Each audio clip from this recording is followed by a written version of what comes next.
Hello students, welcome to B pharmacy. Myself Rajmesh Mandal. तो चलिए start करते हैं हमारा न्यू ये video HAP1 B pharmacy first semester. तो ये हमारा ये डिसऑर्डर ऑफ ब्लड चल रहा था और ये इसका आखिरी पार्ट है डिसऑर्डर ऑफ ब्लड का। और फिर रेटिकुलो एंडोथेलियल ये सिस्टम देखेंगे नेक्स्ट वीडियो में। और बाकी इस वाले वीडियो में हम लोग कंप्लीट करें सिकल सेल एनीमिया और हीमोफीलिया बचा था ब्लड डिसऑर्डर में। ठीक है, तो स्टार्ट करिए सिकल सेल एनीमिया, जहां पर टाइप ऑफ हीमोलाइटिक एनीमिया। ठीक है, अब सिकल सेल एनीमिया में होता क्या है, चलिए देखते हैं। ये डिजीज क्या होता है, एक टाइप हीमोलाइटिक एनीमिया का एक टाइप है sickle cell anaemia disease, sickle cell disease. इसमें क्या होता है, नाम से समझ में आ रहा है, जो आरबीसी है वो सिकल शेप हो जाता है। और वो क्यों होता है, क्योंकि उसके अंदर का जो हीमोग्लोबिन वो वैसा शेप का हो जाता है, मीन्स फाइब्रस और इलांगेटेड हो जाता है। उसके कारण आरबीसी का शेप ही सिकल शेप हो ये सिकल शेप हो जाता है। और वो कैसे होता है, चलो पूरा देख लेते हैं, रीड आउट करते हैं। और ज्यादा नहीं लिखे, बस इतना ही लिखे चलेगा। ठीक है, सिकल सेल ये disease, the disease is hereditary, मतलब ये हेरिडेटरी मतलब ये गैमेट्स के थ्रू एक जनरेशन से दूसरी जनरेशन जा सकता है। तो ये सिकल सेल एनीमिया ये क्या है, ये डिजीज है, हेरिडेटरी डिजीज है।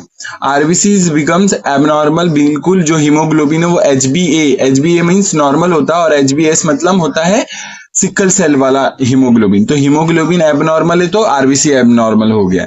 ठीक है, व्हेन HbS हीमोग्लोबिन वाला सिकल सेल वाला haemoglobin gives up oxygen to the interstitial cell, जैसे ही वो इंटरस्टिशियल फ्लूइड को ऑक्सीजन दे देता है वो कैसे हो जाता है, लॉन्ग हो जाता है, स्टिफ हो जाता है, रॉड लाइक हो जाता है, स्ट्रक्चर बन जाता है।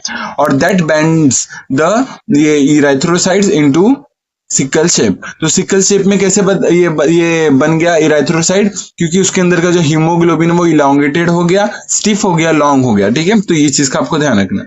और इसमें जो आरबीसी हम लोग ने पढ़ा है वो कितना ये लाइफ स्पैन होता है 120 डेज नॉर्मल आरबीसी। लेकिन जो सिकल शेप वाले ये आरबीसी होते हैं उनका बस 10 से 20 दिन का लाइफ स्पैन होता है। ओके, तो जल्दी हीमोलाइसिस हो रहा है। हीमोलाइसिस अगर जल्दी होगा तो जो फॉर्मेशन है, अगर आप फॉर्मेशन यहां लिखा अगले स्टेप में, even though erythropoiesis is stimulated by the loss of the cells, it fails to compensate the speed of the hemolysis. इसका मतलब ये नाम से ये पढ़ के समझ में आ रहा है कि जो हीमोलाइसिस हो रहा है 10 से 20 दिन में हीमोलाइसिस हो रहा है सिकल शेप वाला है आरबीसी वाले, तो 10 से 20 दिन में हीमोलाइसिस हो रहा है। लेकिन जो लॉस ऑफ ब्लड हो रहा है, जो आरबीसी अगर हीमोलाइसिस होगा तो सेल का लॉस होगा, सेल का लॉस होगा तो इरेथ्रोपोसिस बनेगा, बॉडी में होगा, इरेथ्रोपोसिस का प्रोसेस बढ़ जाएगा। लेकिन फिर भी वो कवर अप नहीं कर पाएगा, कंपनसेट नहीं कर पाएगा किसके हीमोलाइसिस से। तो हीमोलाइसिस हमेशा ज्यादा ही रहेगा इनके केस में। ठीक है, तो हीमोलाइसिस ज्यादा होगा, इरेथ्रोपोसिस फिर भी बढ़ जाएगा, लेकिन फिर भी उतना नहीं बढ़ेगा जितना कंपनसेट कर दे, इक्वलाइज कर दे हीमोलाइसिस को। तो हीमोलाइसिस ज्यादा ही रहेगा। ठीक है, तो ये चीज बोल रहे हैं, द सिकल ये cell do not move easily through the blood. अब वो सिकल शेप का हो चुका है। ठीक है, आरबीसी अब वो अच्छे से मूव नहीं कर पाएगा ब्लड वेसल्स के थ्रू। पहले तो क्या था, बाएं कॉन्केव अच्छे से मूव कर पा रहा था, लेकिन अब ये सिकल शेप का हो गया। अब वो ब्लड वेसल के थ्रू इजीली मूव नहीं कर पाएगा। इजीली मूव नहीं करेगा तो एक जगह पे क्लम्प होने के चांसेस है। क्लम्प हो जाएगा तो ब्लड वेसल्स को ब्लॉक कर देगा, जिससे पर्टिकुलर टिश्यू पे ऑक्सीजन कम जाएगा। ठीक है, और वो टिश्यू डेथ भी हो सकता है। ठीक है, नेक्रोसिस भी हो सकता है।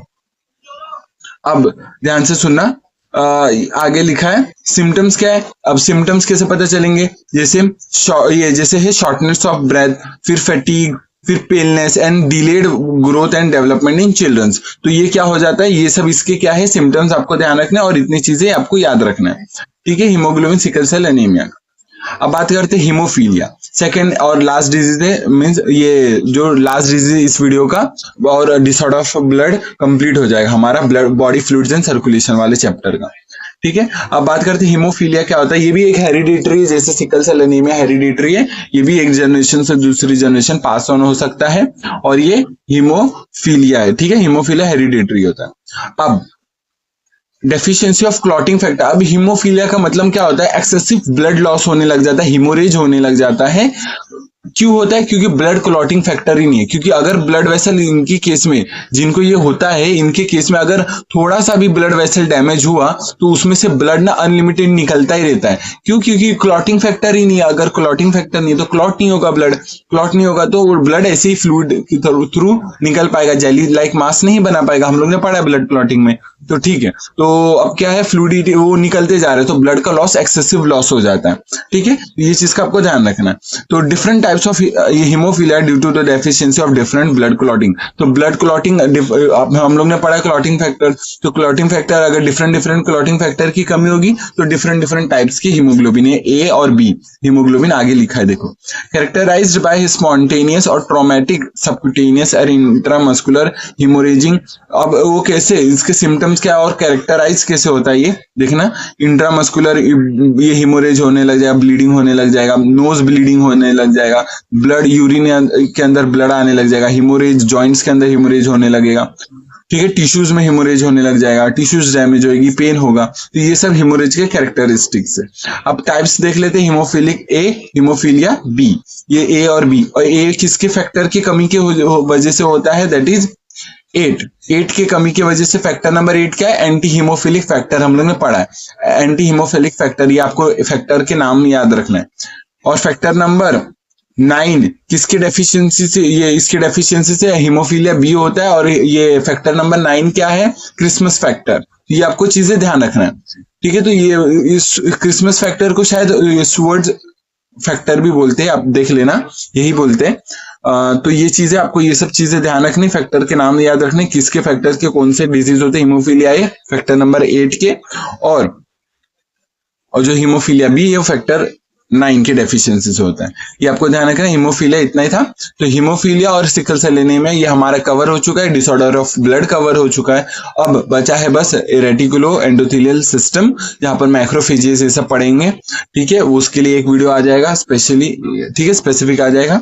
ठीक है, तो बाकी वीडियो समझा कि नहीं बताना, अगेन थोड़ा सा रिवाइज कर लेते ऊपर से। सिकल सेल एनीमिया में अगेन हीमोग्लोबिन कैसे हो जाता है, लॉन्ग हो जाता है, स्टिफ हो जाता है, रॉड लाइक हो जाता है। उसके कारण आरबीसी का शेप वो कैसे हो जाता है, सिकल शेप का हो जाता है, जिसके कारण वो ब्लड वेसल्स को ब्लॉक करेगा, जिसकी वजह से टिश्यूज की डेथ होंगी।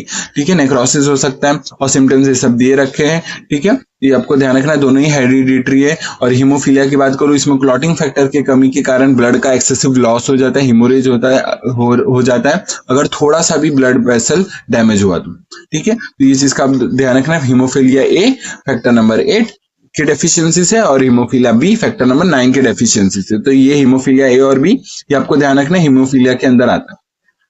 ओके, तो बस मिलते हैं नेक्स्ट वीडियो में। बाकी वीडियो समझा कि नहीं बताना। अगर पीडीएफ चाहिए तो व्हाट्सएप टेलीग्राम ग्रुप पे है, और चाहिए रहेगा तो बताना, मैं अपलोड कर दूंगा। जिससे कंप्लीट हो जाएगा वैसे तो अपलोड हो जाएगा, अगर अब भी चाहिए तो आप बता देना। ठीक है, मिलते हैं नेक्स्ट वीडियो में, तब तक के लिए टेक केयर, जय हिंद, जय भारत, बाय।